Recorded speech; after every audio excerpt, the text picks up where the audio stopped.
सबसे पहले बात करते हैं ताइवान पर उस तनाव की जिसको लेकर एक बार फिर से दुनिया भर की धड़कनें बढ़ने लगी है, जंग का आहट सुनाई देने लगी है। जरा सोचिए, एक तरफ यूक्रेन और रूस के बीच में जंग छिड़ी और दूसरी तरफ अब आहट दिखाई दे रही है चीन और ताइवान के बीच में, जिसमें अमेरिका एक बड़ी भूमिका निभा सकता है। सवाल यह है कि ताइवान को लेकर एक बार फिर से चीन और अमेरिका आमने सामने आ गए।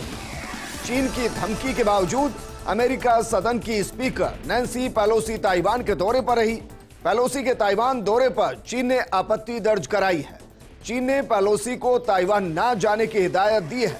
चीन का कहना है कि अगर अमेरिका ऐसा करता है तो फिर उसका कड़ा जवाब दिया जाएगा।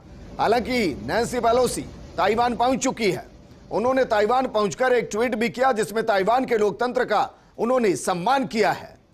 इन सबके बीच में सिंगापुर, मलेशिया, साउथ कोरिया और जापान के दौरे पर भी पेलोसी रहेंगी। अब तक उनके ताइवान दौरे को लेकर कुछ तस्वीरें साफ नहीं थी, लेकिन व्हाइट हाउस ने साफ कहा कि ताइवान का दौरा करना पेलोसी का अधिकार है। 25 साल बाद ऐसा हो रहा है जब अमेरिकी सरकार का कोई अधिकारी ताइवान जा रहा है, और इससे पहले 1991 के आसपास भी पेलोसी ही, नैन्सी पेलोसी ही ताइवान पहुंची थी। उस वक्त भी चीन ने कड़ा विरोध किया था और चीन इस वक्त भी कड़ा विरोध कर रहा है। सवाल इन सब के बीच में यह है कि दरअसल ताइवान और चीन के बीच का विवाद क्या है। दोनों देश एक ही कड़ी से जुड़े हैं, अर्थव्यवस्था के साथ दोनों देश जुड़े हैं। चीन ये कहता है कि ताइवान उसका हिस्सा है और ताइवान ये कहता है कि वो एक अलग से देश है। लेकिन इन सबको लेकर नैन्सी पेलोसी ने जिस तरीके से ताइवान का दौरा किया है उससे चीन नाखुश, और चीन ने बाकायदा अमेरिका को कड़े शब्दों में कहा कि अगर नैन्सी पेलोसी ताइवान आएगी तो फिर इसके बुरे परिणाम भुगतने पड़ेंगे। हालांकि नैन्सी पेलोसी ताइवान पहुंची है, ट्वीट किया है और लोकतंत्र का समर्थन भी किया है। ताइवान पहुंचने पर नैन्सी पेलोसी ने ट्वीट किया और लिखा कि ताइवान के लोकतंत्र को समर्थन, फ्री इंडो पैसिफिक को समर्थन, हम ताइवान के लोगों के साथ हैं। ताइवान के हक के लिए यूएस लड़ेगा। 25 साल में स्पीकर की पहली ताइवान की यात्रा है। मौजूदा स्थिति बदलने का विरोध करते रहेंगे। तो बड़ी खबर इस वक्त की है कि चीन की वो धमकी बिल्कुल काम नहीं आई जिसमें चीन ने कहा था कि ताइवान में नैन्सी पेलोसी ना आए। नैन्सी पेलोसी वहां पहुंची है, बाकायदा ताइवान के लोकतंत्र का समर्थन किया है। तो अब सवाल यह खड़ा हो रहा है कि अब आगे क्या होगा। जो सूचना मिल रही है उसके मुताबिक 4 अगस्त से चीन ताइवान के नजदीक इलाके में युद्ध अभ्यास करने वाला है। हालांकि इन सबके बीच में खबर यह भी है कि चीन के फाइटर प्लेन ताइवान की एयर के अंदर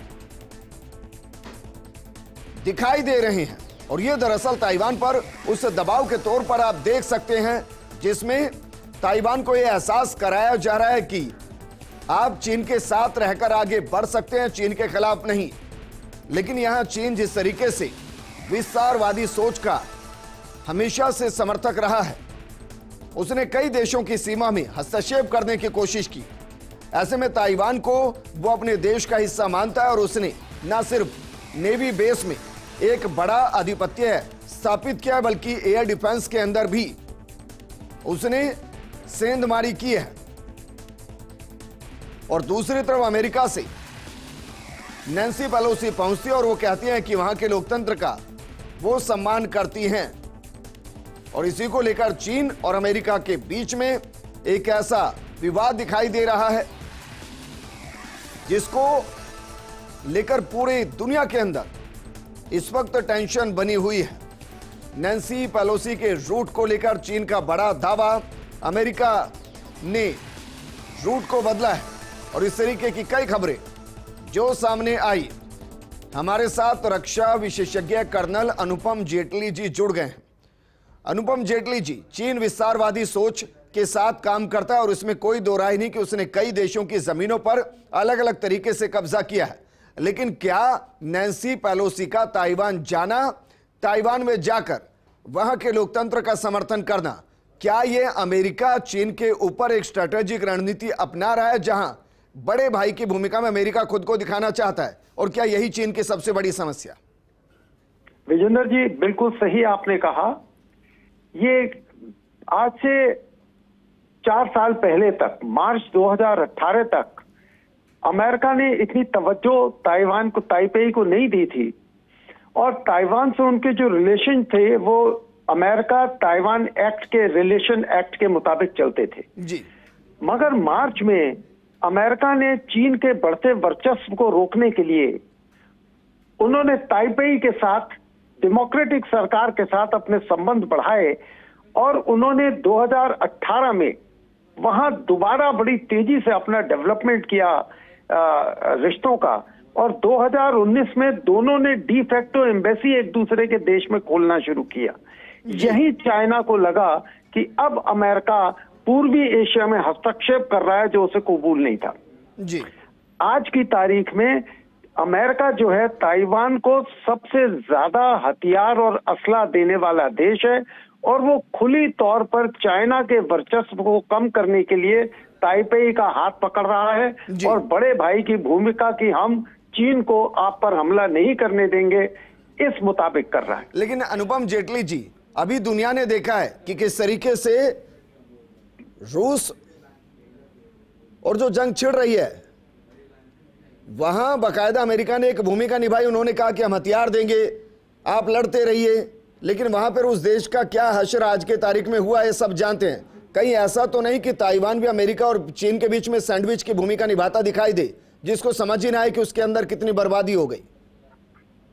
देखिए, जब भी अमेरिका का सबसे बड़ा, उनकी आर्थिक स्थिति भी धीरे धीरे डामाडोल हो रही है, और वो चाहते हैं कि उनके हथियारों का एक्सपोर्ट, जो सबसे ज्यादा पैसा मिलता है, वो जगह जगह जाए। मेरे हिसाब से अमेरिका को कोई इतनी चिंता किसी देश की नहीं है, उसे अपनी चिंता है और अपना पैसा कमाने की हथियार और असले की मदद से जरूरत है। और हो सकता है अगर ताइवान नहीं जागा, और अगर ताइवान ने ज्यादा आंख दिखाना चीन को, खाली अमेरिका हमारे साथ है सोच के किया, हश्र हो सकता है कि यूक्रेन जैसा उनका हो। तो ये समय है जब ताइवान को बहुत सोच समझ के हर कदम उठाना है, और कोई ऐसा काम नहीं करना जिससे वो प्रवोक करे चाइना को। जी।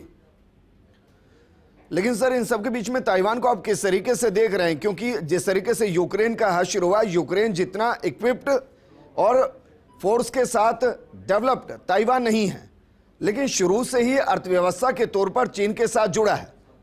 जिस तरीके से यूक्रेन रूस के साथ जुड़ा था, कहीं ऐसा तो नहीं कि अमेरिका जानबूझकर उन देशों को टारगेट कर रहा है, उनके अर्थव्यवस्था को, उन्हें जंग के मैदान में उतारकर बर्बाद करने की कोशिश कर रहा है, जो आने वाले वक्त में अमेरिका को आंख दिखाने वाले हैं या वर्तमान स्थिति में आंख दिखा रहे हैं?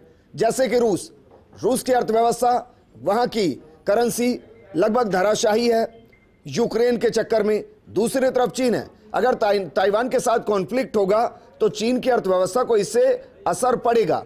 अमेरिका कहीं उस रणनीति, जिसको हम कूटनीति कहते हैं सर, कि दूसरे के घर में आग लगाकर खुद के घर को महफूज करना, उसके साथ तो काम नहीं कर रहा। ये भी एक सोच हो सकती है, मगर विजेंद्र, मेरा जो सोचना है, अमेरिका इस स्थिति में नहीं है कि वो चीन की इकोनॉमी को डामाडोल कर सके।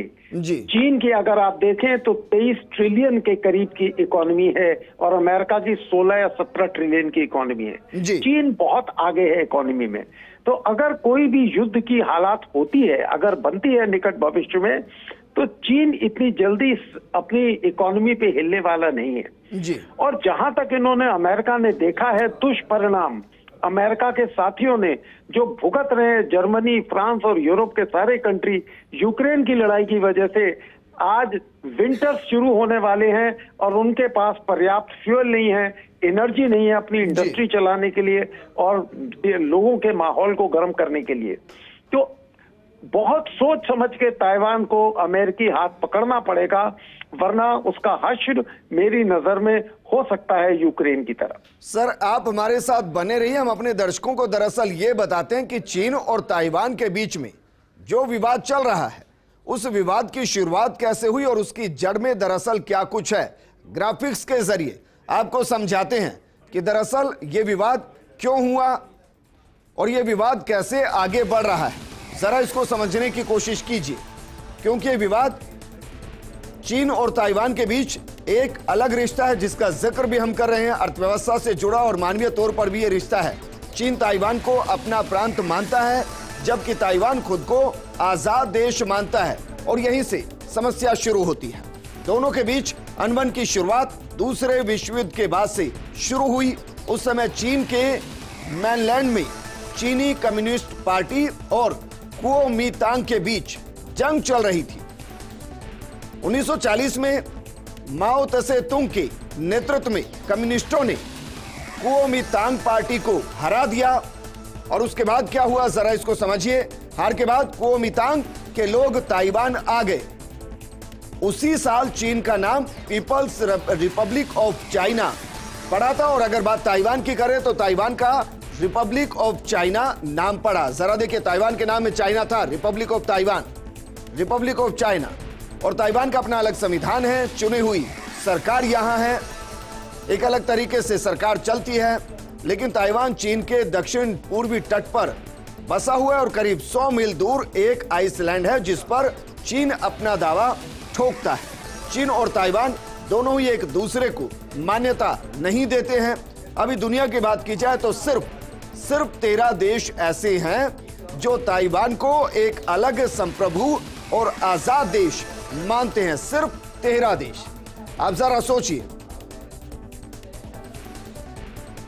तो कर्नल सर, अनुपम जी, अंतिम सवाल आपसे, सिर्फ 13 देश जिस ताइवान को मान्यता देते हैं, अगर वहां अमेरिका की तरफ से नीति जाती है, नैन्सी जाती हैं, तो एक रणनीति के तहत जा रही होंगी सर, और वो रणनीति कम से कम ये तो नहीं होगी कि ताइवान को विश्व पटल पर लेकर आए। रणनीति यही होगी कि चीन को आंखें दिखाई जाएं और उससे फायदा उठाया जाए।